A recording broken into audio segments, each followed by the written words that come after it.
on Halo Talks NYC 2019 URSA on location San Diego with some native San Diego operators here. I've got the pleasure of having Cory Brightwell and Nick Barshick from Chuze Fitness, Chuze.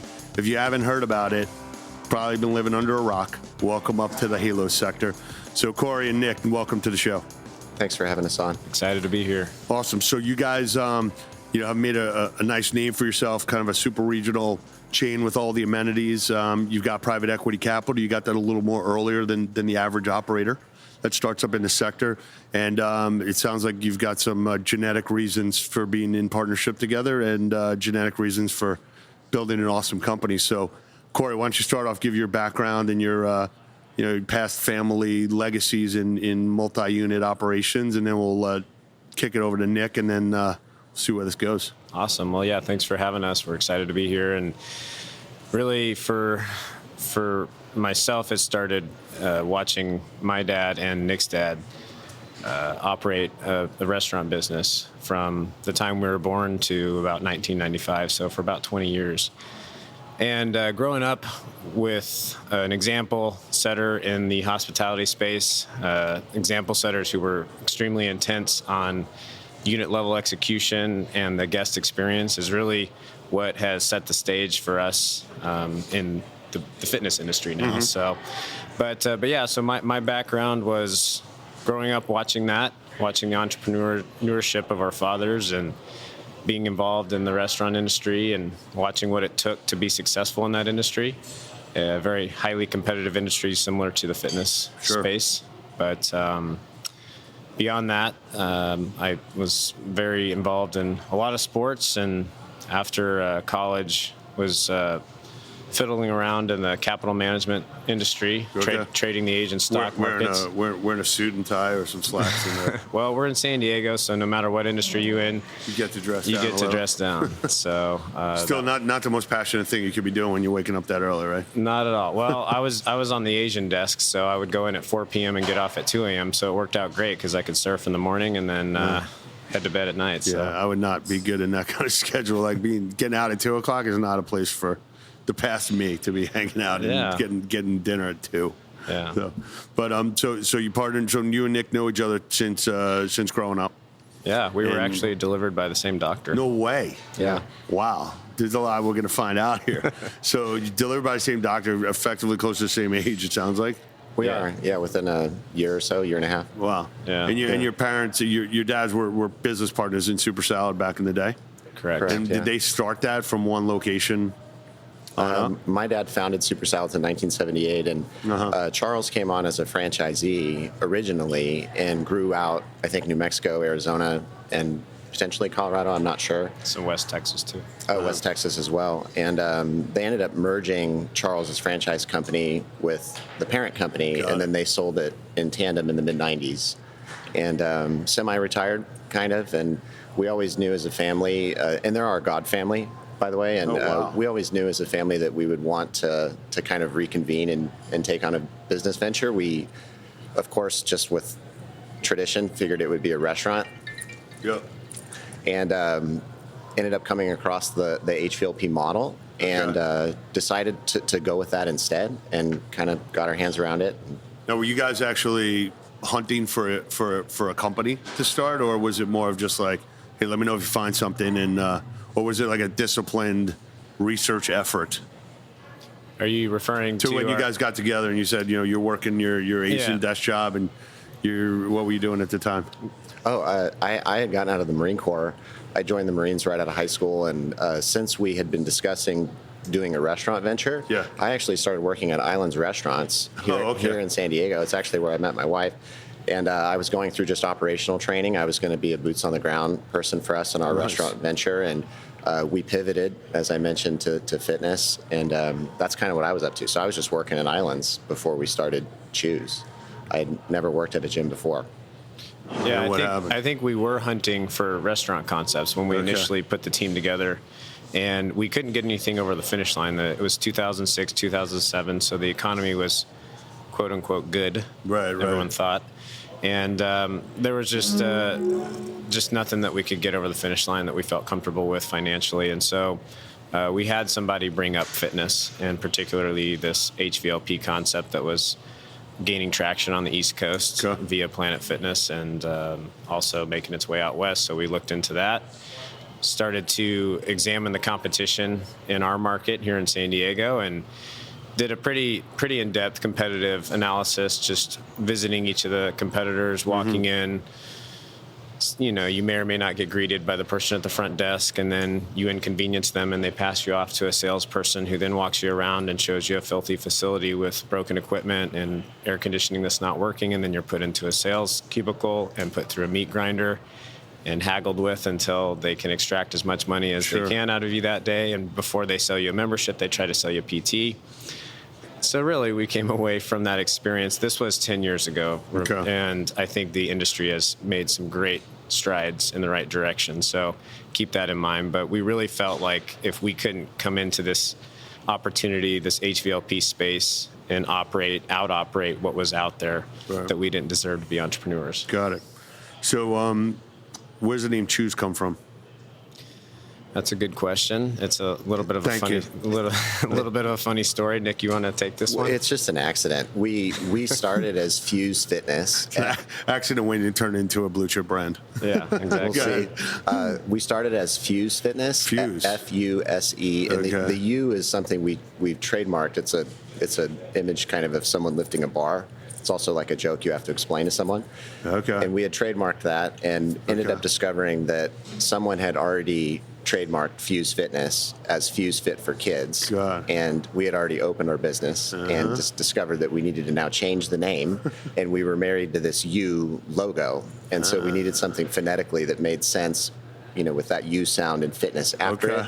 And so we were like, okay, Chuze Fitness. And so here we are. Like you're choosing it. I think it was you're lifting it, but with the U and the guy in the middle. It was a family gathering when it occurred, and I think my uncle was the one that wrote down "choose" on a piece of paper. We were all brainstorming, and we ended up liking this one the most. Yeah, your Uncle John? Yeah. Really? Uncle John, thank you for 100% transferring ownership of the IP to us, and we will send you a confirmation waiver. No, send them a waiver, man. Like it's a waiver release on envelope in a family event. So what are the interesting things you've said so far? Besides a lot of things, but the one I want to hone in on is that you mentioned the term example setters. And one of the things that irks me is when I go to a conference and I find, and they tout that we've got this thought leader. I'm like, I want an action leader. I don't want somebody that think about something. I want someone to actually do something, deliver on results, and then tell me what they found as part of their awesome experiment that they were maybe the first to do. That's a action leader to me.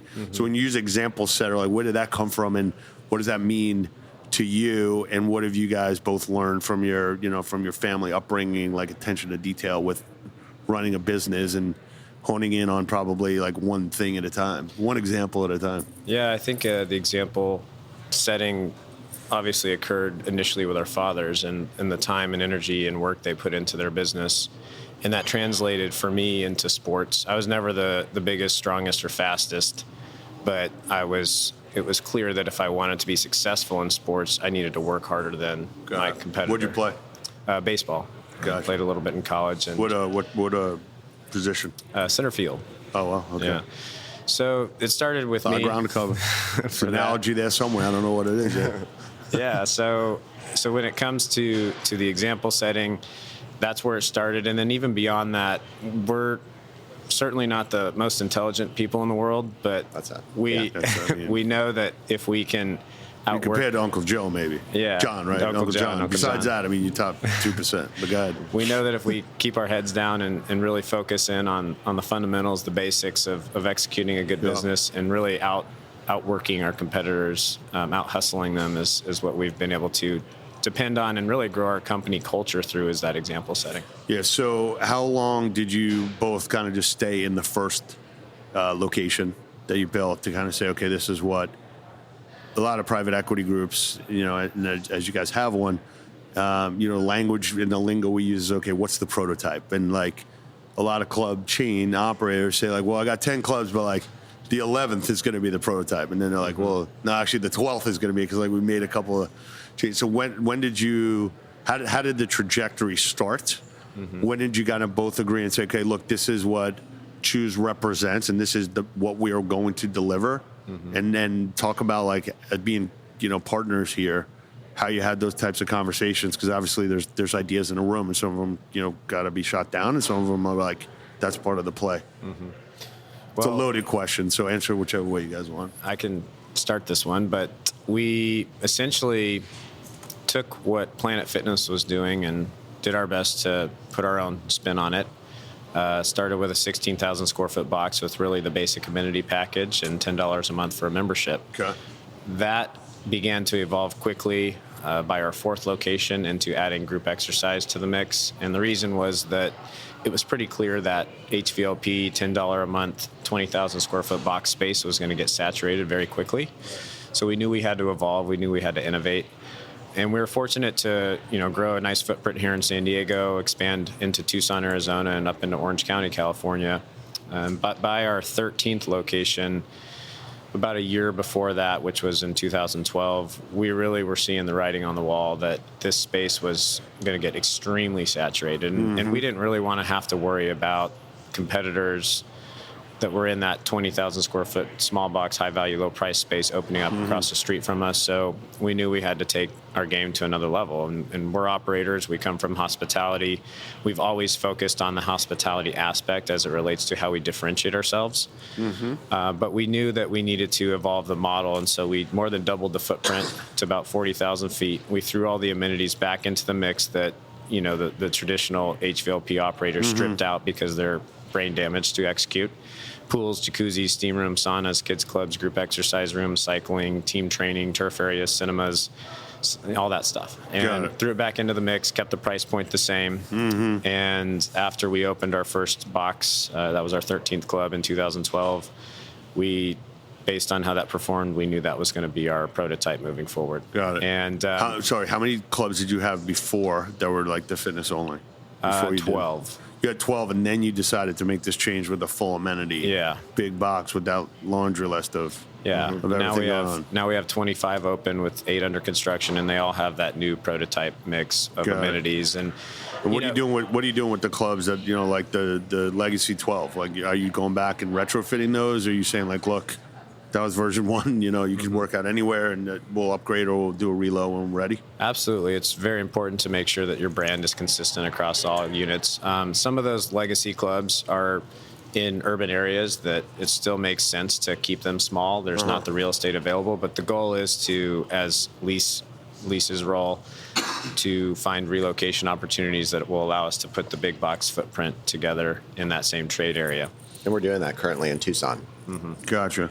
So the first 12, what are some of the lessons learned?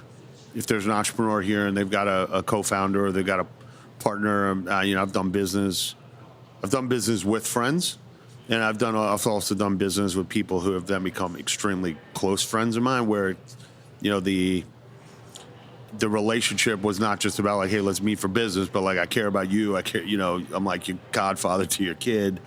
We're going on vacations together, but we're also having like tough conversations that we need to have about like, he wants to raise more capital. I'm like, look, you don't need more money. He's like, I want to go into this sector. I'm like, you have no right to be the guy.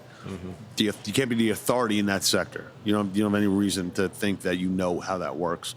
So what are some of the lessons that you've learned here by working together and kind of going back and forth and, kind of checking your ego at the door at times, and maybe like bringing your ego into the room because it needed to be there? So maybe talk about that without it getting nothing. I don't want this getting any animated or anything like that, and I'll be the referee if there's a problem. Nick takes jiu-jitsu, so I'm smart to not mess with that. Really? So this is based on strength. Yes, come from strength. Absolutely. Force through strength. I would say the family ties of our business by far, they totally outweigh any potential pitfalls that can come from working so closely with family and friends. I mean, we definitely do go to the mat from time to time about decisions, and I think because the relationships go back so far and there's so much trust and respect, like we really can be open and brutally honest with one another. Right. And we know where we're coming from. We know that it's for the better of the company and our employees and ultimately our members. For for whatever the decision is or whatever the point of contention is. Right. And There's a guy on here yesterday, just to throw a quote in. He said, "The lion eats first." And I'm like, I didn't know what that meant, because we were talking about some of his partners, so I thought one of them might be the lion. He's like, the lion. He's like, no, the company. Everything is done in the best interest of the company. Mm-hmm. And then whatever's in the best interest of the company will trickle down to the best interest for us. But we got to make a decision has nothing to do with either of us. It has to do with the lion. And that's who we're here to serve, like this company that we've created. So, and we've had I want to give you that because it came. It hit no, me. that's good. All right, cool. And we've had plenty of tough conversations over the years, but ultimately, I think we've only grown closer, and as a family, and as a company, and as a unit. And I think it's something that actually makes us really special. I mean, we're truly all tied into this. Right. And right. It's been an amazing journey. It's the American dream. That's awesome. That's awesome. You want to add to that? You don't have to. Well, I think he covered it pretty well. Again, we're all in this for the same reason. We want to be the best at what we do.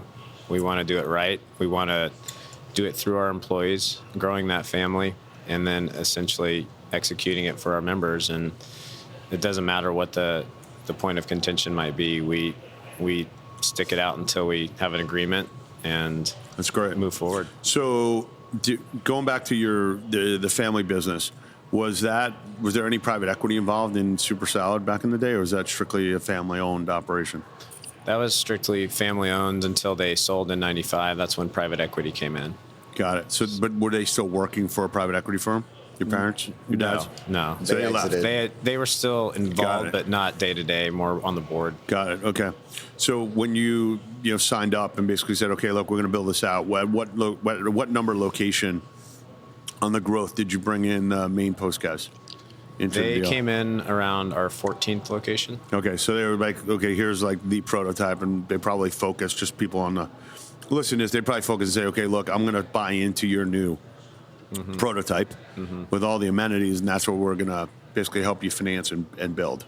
Exactly. Yeah, we were not looking for a private equity partner. We were introduced to Main Post through a mutual friend who both parties had a lot of trust in, and after meeting with them for one day and touring them around some clubs in Orange County, California, we really had a handshake deal. It was something we weren't looking for, but kind of fell at our feet, and that's great. It was a great opportunity.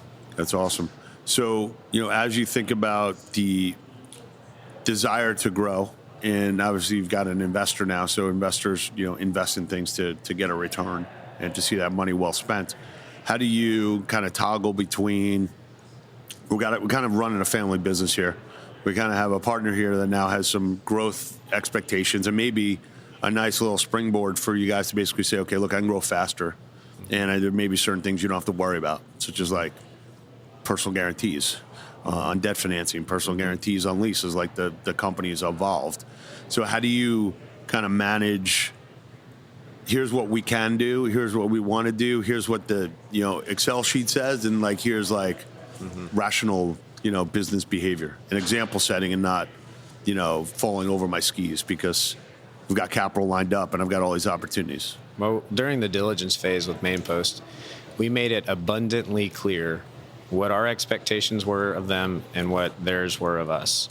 And one of those was our intense focus on execution and our standards on the guest experience. And that at any point we felt like those were wavering, we were going to pull back on the reins on growth to make sure, why are we going to go open a new club when we can't operate the ones that are existing? That's our philosophy. We're not going to grow without making sure that every single unit we open is executing at the highest standard. So that was something that we made sure both teams were on board with before we, finalized the deal. It just from a documentation standpoint, is that what I started doing now is I started writing down, like if we sign up a deal and I'm working for you, I have like a 10 commandments. It's not part of the engagement letter, but it's basically saying like, at some point in the next year, if I'm your advisor, you're going to get pissed at me. I don't know what it is. It might be the price is going to be lower. It might be the terms aren't good. I might be working on another deal. I might be not available for a couple days, whatever it is. And I'm going to be pissed at you at some point because you didn't hit your numbers. There was something wrong, with one of your staff members, that we had in the book. You forgot to tell me that your VP of operations left, and I'm going out there and talking to a investment group about how awesome your VP of operations. You're like, oh, that person left like a month ago. So they're all things that like we have to do and that you have to do, and I have it documented now. So you got to fasten your seatbelt and know that when you work with me, like we're going on an adventure ride, and this isn't going to all be like, it's not going to be like that little choo-choo train. Like we're going on a roller coaster to try and get you this capital, and you've never done this before. So it's a long-winded way for me to ask you: is do you and Main Post have like a real like a list of like, hey, here's like what our mission is, just so you remember? And I pull this out of a drawer, or like, hey, I told you we're not going to grow, and we said original plan was to do 5 clubs a year. Like, don't come back and ask me to do 15. No, there's not a list. We're handshake guys. What you see is what you get. There's no smoke and mirrors. And if that gets abused in any way, it's not going to be good for either party. Yep. And I think they understand that. They are very like-minded guys. We want to be the best. We don't want to be the biggest. Right. And we made sure they knew that and that they're okay with that. And that's what they wanted. That's great.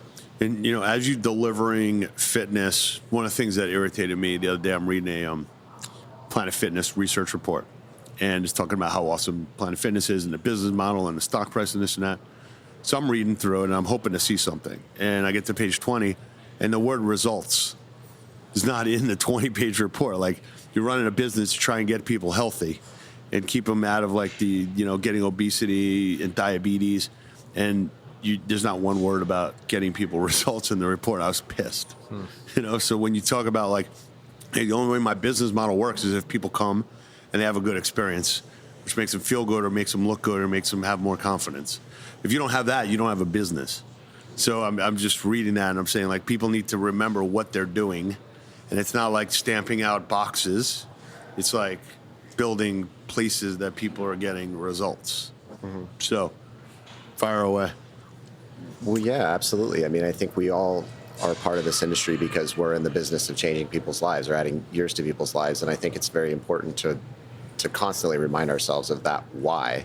And I think that that's something that we really try to do as an organization, you know, with our new teams. They've most likely selected the fitness industry for a reason, and potentially even joined our team because they're inspired to try to make a difference. And when we do trainings with our new staff, we bring amazing stories of transformation from our own member base and have them share what our staff has done for them. And it's unbelievable. We've only just begun tapping into this amazing pool of our members and guests that have not just gone through physical transformations, but also emotional or mental transformations too. One recently says that he gives us credit for saving his life. I know, it's amazing. And it's just, it's unbelievably powerful. And it gives our team line of sight that keeping the gym clean and making the environment welcoming, which I think is the biggest barrier to entry for so many people that are out there, is just not feeling like they're going to be accepted when they come to the gym,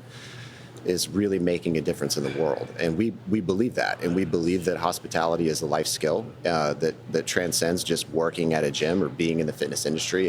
It transcends into people's personal relationships and their friendships and their families. And we believe that. It's a successful quality and a skill, and we're still students of the game. We very much do not have this all figured out, and we're learning as we go, and we're learning a lot from our teams because we're no longer really at the ground level ourselves like we were 8 or 10 years ago. And, we have to grow and learn from our people that are in the field, and we try to do that ourselves.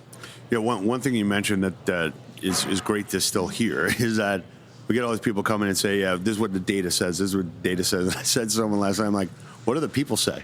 Like, I don't want to know what the numbers say. I want to actually hear the human element. That's how you know you have a good business. Like actually someone tells you not that I sold X amount of, memberships. Say, well, why? Like, why?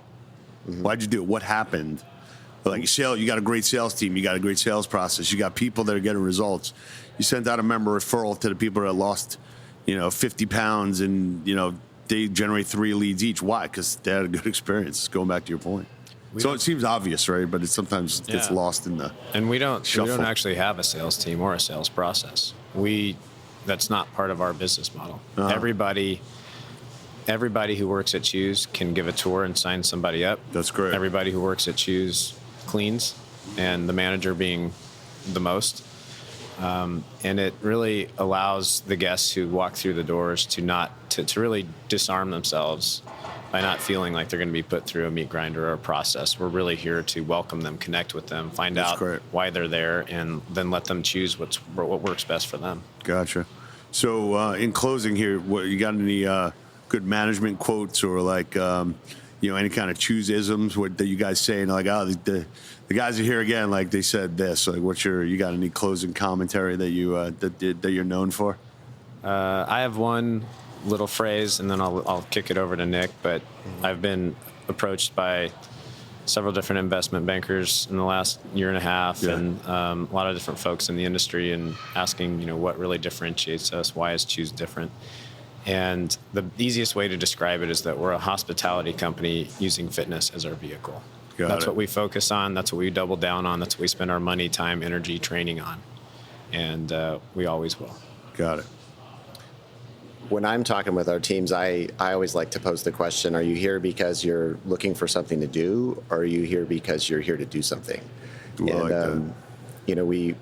We apply that not just to being at work, but life. What if it's a liberating mindset? What if you just empowered yourself, to attack your schoolwork, your relationship, your career aspiration, your job, your friendships. You can make an impact every single day, and I think it's important to remind yourself of that and, empower yourself like that. Yeah. So I like that one. It's like my high school football coach little quote right there. There you go. I like it. All right, let's end on that note.